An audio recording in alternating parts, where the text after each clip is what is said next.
갈라디아 지역은 사도 바울이 1차 선교 여행 때 방문했던 지역입니다. 우리가 성경 공부를 하면서 1차 선교 여행, 2차, 3차 그리고 로마로 가는 것까지 지도를 보고 짚어갔습니다마는 그래도 여전히 언제 1차고 언제 2차고 3차는 어디를 갔는지를 잘 기억하지 못할 수가 있습니다. 그런데 여러분 걱정하지 않으셔도 될 것은 기억하지 못하시라도 중간중간에 서신서를 읽으면서 여러분에게 알려드릴 거예요.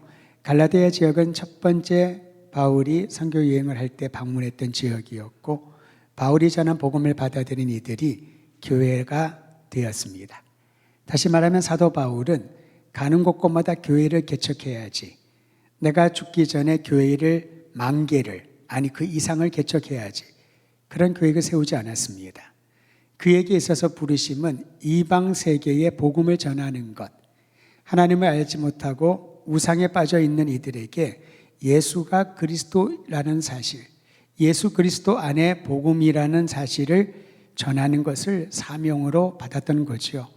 그런데 하나님은 놀랍게도 우리가 예수님을 인격적으로 만나기 전에 경험했던 것을 허투루 내버려 두지 않습니다. 사실 바울은 바리새인의 교육을 받았지요. 율법에 정통한 사람이었습니다. 그가 배우고 그가 익혀온 율법에 의하면은 예수가 그리스도라고 믿는 모든 이들은 사교 집단이었던 거죠. 그래서 그는 예수를 그리스도로 믿는 이들, 교회를 회파하기 위하여서 승승장구하는 그러한 용사의 모습으로 유대교의 선봉이 되었던 것입니다. 그런데 그 예수님을 인격적으로 만난 이후에 자기가 지금까지 배우고 연구하고 가르쳤던 모든 율법에 관한 내용들이 헛것이 아니라 중요한데 구원에 이르는 복음은 율법 준수로 가능하지 않다는 것을 깨닫게 되죠. 그래서 철저하게 바울이 강조했던 것은 오직 믿음으로 하나님의 은혜로 구원을 받는다라고 하는 이 사실을 그는 13권의 서신서에 또 강조하고 있었던 것입니다. 예수가 그리스도임을 믿음으로 하나님의 은혜로 구원을 얻는다는 것. 그러니까 그가 평생 예수님을 만나기 전에 강조하고 구원에 이르는 길이라고 여겼던 율법 준수와 공로 사상은 의미가 없다는 것을 깨닫게 되지요. 그러나 그가 공부한 모든 율법에 대한 것이 복음이신 예수님을 가르쳐주고 그 방향이 예수님께로 옮겨졌을 때에 그가 경험했던 율법에 관한 모든 지식과 경험들이 유용하게 사용된 것을 보게 됩니다. 우리가 예수님을 만나기 전에 이 땅에 살면서 배웠던 모든 지식과 학문과 기술과 경험들이 예수님을 만난 이후에 그분이 그리스도이심을 증거하는 아름다운 도구가 된다는 것을 기억하면서 오늘 갈라디아서 말씀을 살펴보도록 하겠습니다.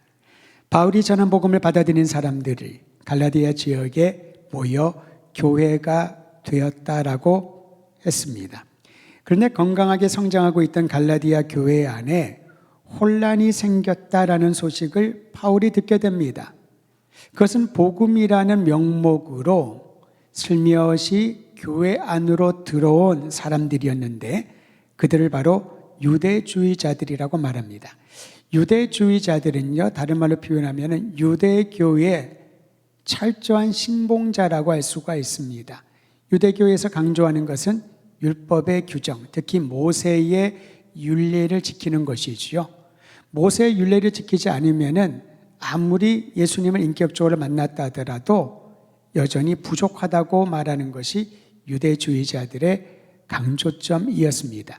여러분 사도행전 15장에 예루살렘 공의회 기억하시지요? 거기에 이슈가 뭐였습니까? 예수님을 구주로 영접한 이방인들도 여전히 모세의 율례를 따라 할례를 받아야 된다. 율법의 규정들을 지켜야 된다. 그것이 핵심이었지요. 그런데 이 제안에 대하여 복음은 율법을 지키고 할례를 받아서 구원에 이르는 것이 아니라 오직 예수님을 믿는 것으로, 다만 이방인들에게는 우상 숭배하는 그러한 관행들, 관습들, 문화적인 것들이죠. 그것을 버리고 오직 예수를 구주로 영접하는 믿음으로 구원에 이른다라고 하는 단서를 결정하게 됩니다. 마찬가지지요. 유대주의자들은 사도행전의 15장에서 문제를 제기했던 사람들처럼 이방인들이라 하더라도 이방에 세워진 모든 교회들을 유대 율법에 따라 율법 준수를 지켜야 된다고 하는 것이 중요하다고 가르치기 시작을 합니다. 복음이란 이름을 가지고 들어오는 것이죠. 아예 본인들이 유대교의 옷을 입고 들어왔으면 금방 분별을 했을 겁니다. 그런데 복음이라고 하는 옷을 입고 들어와서 유대주의적인 그러한 행동과 전통을 준수하라고 하니 사람들이 이견이 생기는 거죠. 여러분, 사람들이 모이는 곳에 사실 모두가 똑같은 생각을 가질 수가 없습니다. 각자의 의견이 좀 다를 수가 있고요. 살아온 경험이 다르니까요. 그래서 어떤 이슈를 부각시키고 공론화시키면은 거기에서 어떤 사람들이 더 많은 쪽을 지지하는가 차이는 있을 수 있겠지만은 100명이면 100명 중 모두가 한 의견을 따르기는 어렵습니다. 소수로 하더라도 다른 의견이 있을 수가 있고요. 그 소수의 의견을 내는 사람들이 목소리가 크면은 그로 인하여서 논쟁이 생기고 다툼이 생기고 분열의 조짐도 보일 수 있다라는 겁니다. 그래서 지혜롭게 어떤 문제들을, 어떤 논의들을 잘 조절하는 게 필요합니다. 때로는 공론화시켜야 될 부분이 있고요. 때로는 굳이 공론화시키지 않더라도 개인적인 만남과 나눔을 통하여 해결할 수 있는 문제들이 있다라는 거지요. 그런데 갈라디아 교회는 복음의 옷을 입고 들어온 유대주의자들이 바울이 전한 복음에 대하여 약화시키는 교훈들을 가르치기 시작합니다. 가장 약화시킬 수 있는 방법은 바울이 전했던 그 바울을 폄하하는 것입니다. 바울은 갈라디아 교회에 지금 머물고 있지 않지요. 그는 복음을 전하고 다른 지역에 복음을 전하기 위하여 선교 여행을 하고 있었습니다. 그러니까 말하기가 얼마나 좋나요? 당사자가 없는, 즉 뒷담화를 하는데 그 사람이 없기 때문에 바울에 대하여 어떤 말을 하더라도 한 번 들을 때는 아니라고 생각할 겁니다. 두 번, 세 번, 네 번 바울에 대하여 부정적이고 폄하하는 말을 자꾸 듣다 보면은 사람들의 심리는 그렇습니다. 그럴 수 있겠는데? 그럴 수 있겠어. 그럴 가능성이 있어.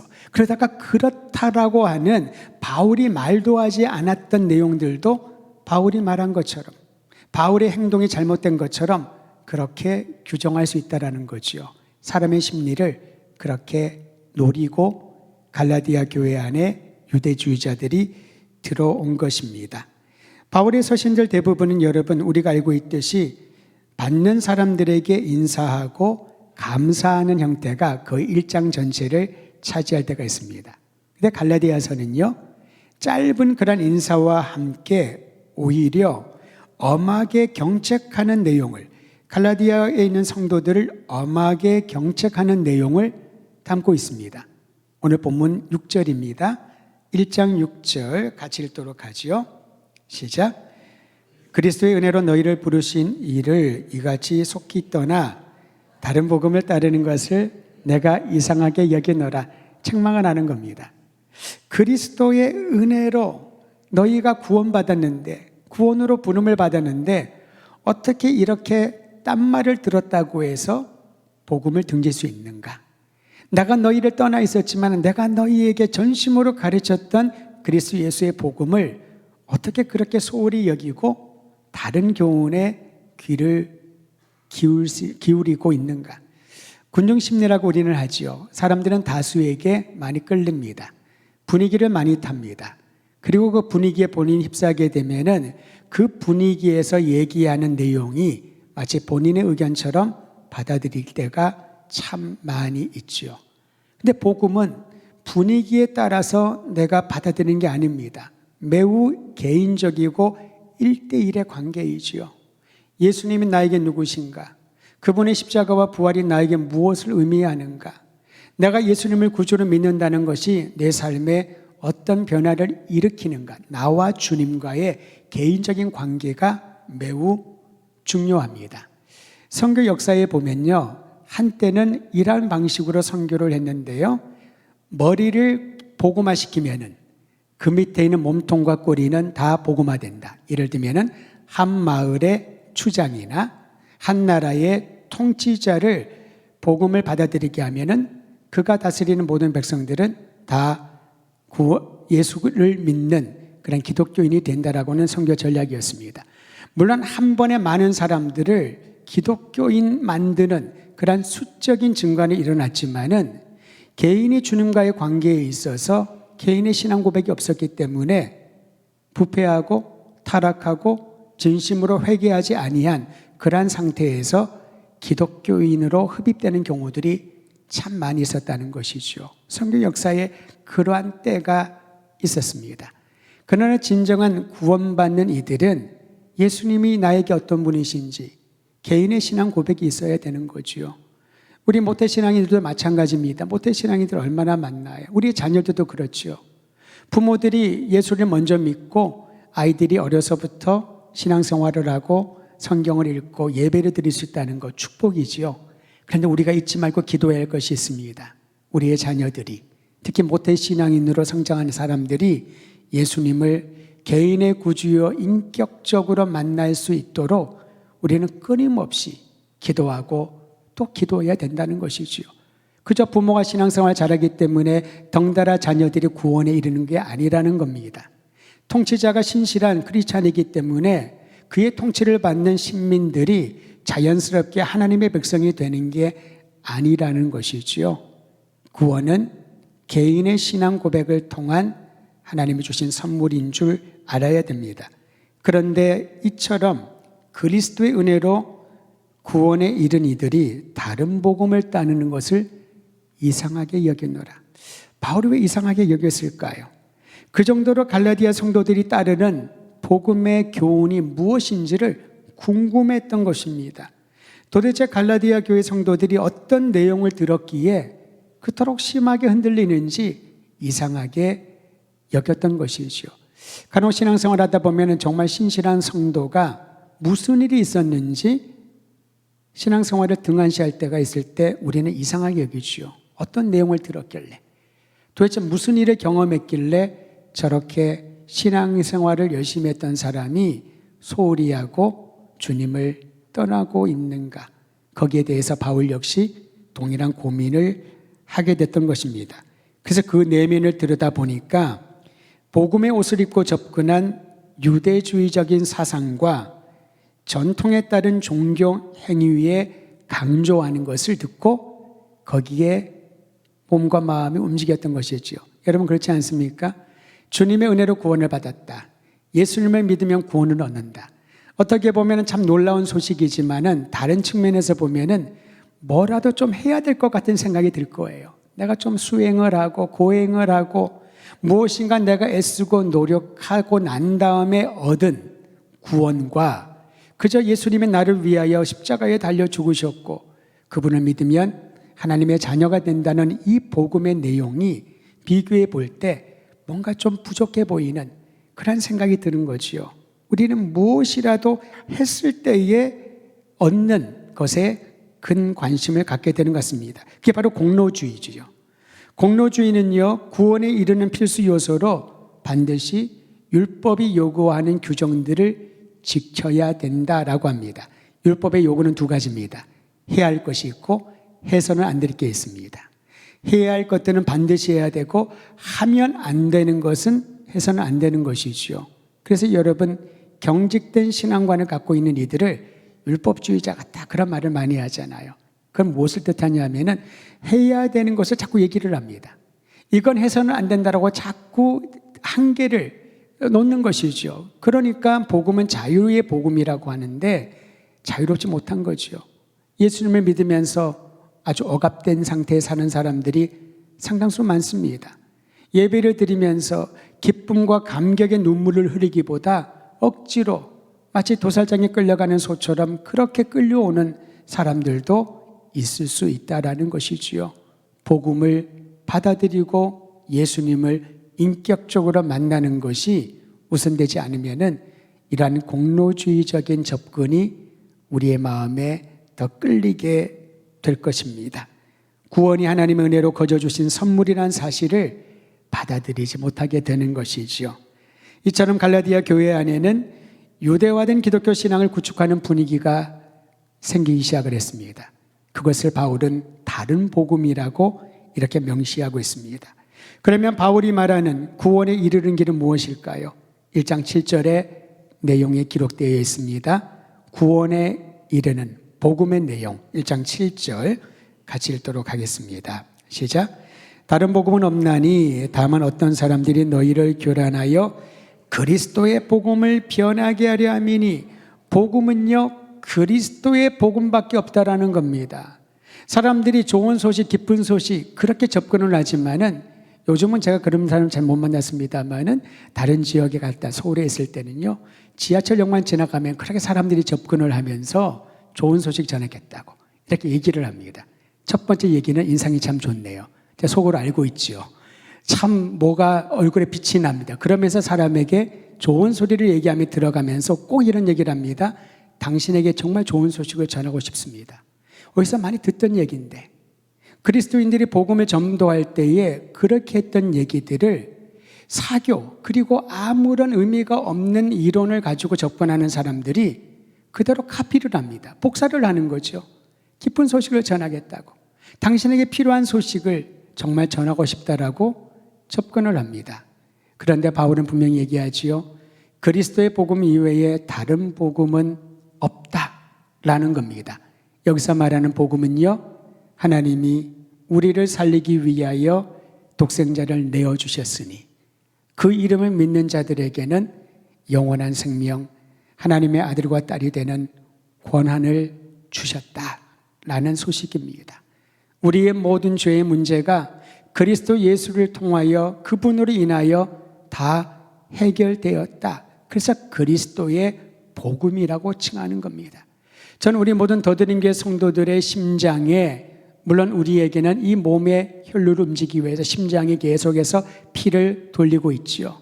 그때마다 우리의 육체의 그런 피 안에 예수 그리스도의 복음, 보혈의 능력이 우리의 심장 박동과 함께 온몸에 퍼져나가게 되기를 주의 이름으로 축원드립니다. 그리스도의 복음 이외에 다른 것은 없나니 특히 이 시대를 살고 있는 우리들에게는 너무나도 중요한 말씀입니다. 많은 사람들이 목사란 이름으로 많은 사람들이 기독교란 이름으로 많은 사람들이 교회란 이름을 걸고 그리스도의 복음 이외에 다른 내용들을 복음으로 대체하는 경우들이 얼마나 빈번한지 모릅니다. 오늘 첫 번째 보는 것은 유대주의적인 기독교의 모습이지만은 이제 더 나아가 정치화된 기독교, 기복신앙적인 기독교, 세속화된 기독교의 모습을 사람들에게 보여줍니다. 그런데 우리는 거기에 전혀 저항할 수가 없지요. 너무나도 강력한 힘을 가졌기 때문에 그렇습니다. 복음이란 이름으로 접근한 이런 유대주의적인 교훈은요, 성도들에게 두려움을 줍니다. 무거운 짐을 얹혀줍니다. 이건 반드시 해야 돼. 이거는 해서는 안 돼. 사람들을 조종하려고 하죠. 여러분, 왜 종교를 얘기를 할 때 종교인들은 가스라이팅을 당한다는 얘기를 할까요? 가스라이팅을 쉽게 말하면 세뇌를 당하는 거거든요. 예전에도 그런 말이 없지 않아 있었습니다만은 오늘날에 있어서는 특히 젊은이들 사이에 기독교를 칭하면서 가스라이팅을 연상시킨다고 합니다. 왜 그럴까요? 모두는 아닙니다. 정말 신실하고 하나님을 경외하는 마음을 가진 성도들과 사역자들이 얼마나 많은지 모릅니다. 그런데 사람들에게는요, 그 많은 신실한 그리스도인들보다도 비록 소수고 한두 명밖에 안 되더라도 자신들의 귀에, 자신들의 이미지에 각인을 시켜주는 기독교의 모습을 가지고 그것을 일반화시키는 것이지요. 요즘 그러한 모습들이 얼마나 주변에 많이 나타나는지요. 우리가 다시 한번 그리스도의 복음 이외에 다른 복음은 없다라고 하는 바울의 말을 마음에 새겨야 할 것입니다. 그리스도의 복음이 아닌 다른 신념, 다른 이상으로 이끌어가는 거짓된 교훈을 우리 주의 이름으로 선포하고 경계하기를 간절히 소망합니다. 복음은요, 예수 그리스도를 믿음으로 은혜로 구원을 받았다라고 하는 이러한 신앙의 고백입니다. 은혜로 구원을 받았다. 그 말은 우리가 한 것은 단 하나, 예수가 그리스도를 믿고 영접한 것 말고는 다른 것이 없습니다. 구원에 이르는 길, 구원의 완성은 하나님께서 그리스도 예수 안에서 그를 통하여 하셨다라는 거죠. 그런 의미에서 우리는 기독교라고 하는 이 이름의 정체성을 분명히 해야 할 것입니다. 예수 그리스도가 중심된 교회, 예수 그리스도를 높여드리는 사업, 예수 그리스도의 복음과 영광을 드러내는 교회가 될 때 진정한 기독교란 이름의 정체성을 확인시켜 줄 수 있을 것입니다. 성도 여러분, 우리를 구원하여 자녀 삼으시려는 하나님의 약속만이 그 약속을 믿음으로 하나님의 구원의 백성이 됨을 잊지 마십시다. 악한 세대에서 구원받는 유일한 길은 그리스도의 십자가와 부활의 능력인 줄 믿으시기를 바랍니다. 우리 죄를 대속하기 위하여 자신을 내어주신 예수 그리스도를 영접하는 이들, 그분 안에 거하는 사람들만이 진정한 복음의 능력을 드러내게 될 것입니다. 제가 전에도 한번 말씀드린 적이 있었죠. 여러분, 때로는 신앙의 역동이나 감동이 약해질 때가 있습니다. 가슴이 뛰는 것처럼 설레고 예수님의 이름과 성경을 읽을 때 눈물이 흐르고 얼마나 좋을까요? 근데 그러지 않을 때도 있다라는 거죠. 세상에서 너무 지쳐 있고 내 영과 몸이 너무나도 공고해져 있을 때에 기도해도, 성경을 읽어도, 말씀을 들어도 어떤 감동이나 마음의 움직임이 없을 수 있다라는 거죠.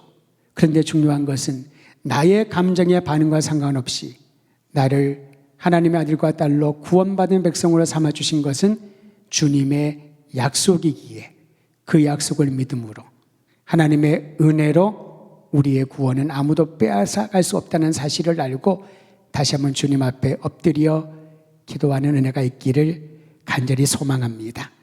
이제 바울은 다른 복음을 전하거나 그 다른 복음을 따르는 이들에게 엄중하게 경고합니다. 아직 1장을 넘어서지 않았는데 1장 8절과 9절에 저주할지어다, 저주할지어다, 저주를 받을지어다 라는 말이 2번이나 기록되어 있습니다. 1장 8절 제가 한번 읽어드릴게요. 그러나 우리나 혹은 하늘로부터 온 천사라도 우리가 너희에게 전한 복음 외에 다른 복음을 전하면 저주를 받을지어다. 대상은 누구입니까? 하늘로부터 온 천사일지라도, 누구라도 바울이 전한 그리스도의 복음 이외에 다른 것을 복음이라고 전하면 저주를 받을지어다. 9절 우리가 전에 말하였거니와 내가 지금 다시 말하노니 만일 누구든지 너희가 받은 것 외에 예수님을 인격적으로 영접하고 구주로 믿는 그 복음 이외에 다른 복음을 전하면 그에게 저주가 임할지어다. 여러분, 아직 1장이 마무리되기도 전에 보통 서신서에서는 감사하고 격려하고 위로하고 인사를 전하고 굉장히 좋은 분위기로 서신을 시작하거든요. 그런데 갈라디아서를 쓰면서는 주저하지 않고 엄중한 경고를 내립니다. 왜냐하면 너무나도 갈라디아 교회 성도들이 이상하게 여길 정도로 복음이 아닌, 그리스도의 복음이 아닌 다른 교훈에 마음을 빼앗기기 때문에 그렇다는 거죠. 우리도 이 부분을 항상 경계하며 주님의 도우심을 구해야 할 것입니다. 사랑과 자유의 복음을 전하는 사도 바울의 입에서 나온 말이라고 믿기지 않을 정도로 너무나도 직설적입니다. 저주를 받을지어다, 저주를 받을지어다. 다시 말하면 그리스도 복음 이외에 다른 내용을 가르치면 그 자체가 하나님의 저주가 임할 죄를 범하는 것과 같기에 이렇게 엄중하게 경고하고 있는 것이지요. 말씀을 준비하면서 저는 또 그런 생각을 하게 됩니다. 목회자는 하나님의 말씀을 그대로 전달하는, 대언하는 그런 역할이지요. 통로입니다. 마치 하나님의 말씀을 택배로 안전하게 그 사람들, 각 사람에게 전달해 주는 것처럼 자칫 잘못하면 목회자가 이 자리에 서서 강단이라고 하는 거룩한 공간에서 많은 사람들이 귀 기울여 집중하는 이 시간에 자신의 신념과 자신의 생각을 주입시킬 수 있다는 것이지요. 그리스도의 복음 이외에 다른 교훈을, 다른 것들을 복음인 것처럼 가장하여 전하는 자들에게는 주님 앞에 죄를 범하는 것과 같다는 것을 다시 한번 되새기면서 지도자로 또는 직분자로 세움을 받은 이들에게 날마다 깨어 근신해야 될 이유가 여기에 있습니다. 내가 무슨 말을 하든지 그 말로 인하여 한 사람이라도 실족하지 않도록, 내가 무슨 말씀을 전하든지 그 말씀을 통하여 한 사람이라도 위로받고 힘을 얻을 수 있도록 우리는 기도하고 내 입과 마음과 생각과 모든 삶을 하나님께 의탁해야 할 것입니다. 그러한 사람들이 우리 시대의 도처에서 일어나기를 간절히 소망합니다. 말씀을 마무리하려고 합니다. 복음의 유일성은 오직 그리스도 예수 안에 발견됩니다. 그리스도 예수 이외에 다른 데서 복음의 진정성을, 복음의 유일성을 발견할 수 없다라는 것이지요. 사랑하는 성도 여러분, 그러므로 날마다 예수님의 이름을 부르며 하루를 시작을 하고 예수님의 이름을 부르면서 하루를 마무리하시길 바랍니다. 힘들고 어려울 때 예수님의 이름을 부르고 즐겁고 기쁘고 행복하고 좋은 일들이 있을 때 예수님의 이름을 부르며 그분을 높여드리는 것이 복음을 받아들인 사람의 삶인 것이지요. 항상 좋을 수 있겠습니까? 힘든 일도 있고요. 열심히 기도하고 간구해도 내가 소원하는 바가 이루어지지 않을 때도, 그래서 힘이 들 때도 분명히 있을 것입니다. 바로 그 순간 우리가 불러야 될 이름, 우리가 붙들어야 될 복음은 그리스도의 복음이요 오직 그리스도만이 복음의 유일성을 보여주는 우리 주님이심을 믿고 예수님을 바라보며 부르시기를 간절히 소원합니다. 이처럼 복음의 유일성을 믿고 살아가는 이들에게는 삶의 목표가 명확하게 나타납니다. 오늘 본문 마지막 절입니다. 1장 10절 말씀 큰 소리로 같이 읽습니다. 시작. 이제 내가 사람들에게 좋게 하랴, 하나님께 좋게 하랴, 사람들에게 기쁨을 구하랴. 내가 지금까지 사람들의 기쁨을 구하였다면 그리스도의 종이 아니니라. 그리스도의 종은 하나님을 기쁘시게 하는 사람이라는 거죠. 물론 이 말은 사람들에게만 기쁘게 하지 말라는 것이지 사람들에게 기쁨, 사람들을 전혀 신경 쓰지 말라는 말이 아닙니다. 하나님의 기쁨이 되면은 그 사람은 사람들에게도 기쁨이 되죠. 그런데 사람들에게 기쁨이 되려고, 사람들에게 인정받고 좋지 않은 말을 안 들으려고 조심하다 보면은 정작 하나님의 기쁨이 아닌 사람들의 마음을 흡족시키는 일에 몰두하게 된다라는 겁니다. 내가 사람들을 기쁘게 하랴, 아니면 하나님을 기쁘게 하랴. 사람들을 기쁘게 하는 일에 내가 열중하였다면은 더 이상 그리스도의 종이 아니니라. 그래서 바울은 사람들이 어떤 반응을 보일지 그는 예상했지만은 그리스도의 복음 이외에 다른 것을 가르치고 유대주의적인 전통과 율법의 중수와 공로주의, 세속화되고 정치화된 기복신앙적인 모든 기독교의 허탄한 모습들을 보여주는 것들, 이들을 향하여서 담대하게 강력하게 말했던 것입니다. 사랑하는 성도 여러분, 각자 다 다를지라도 우리를 하나 되게 하시고 구원받게 하시는 것은 그리스도의 복음밖에 없음을 생각을 하면서 이번 사순절 기간 동안 예수 그리스도의 이름이, 예수 그리스도의 복음의 능력이, 예수 그리스도의 복음의 영향력이 우리 교회와 성도들을 통하여 나타나게 되기를 주의 이름으로 축원드립니다.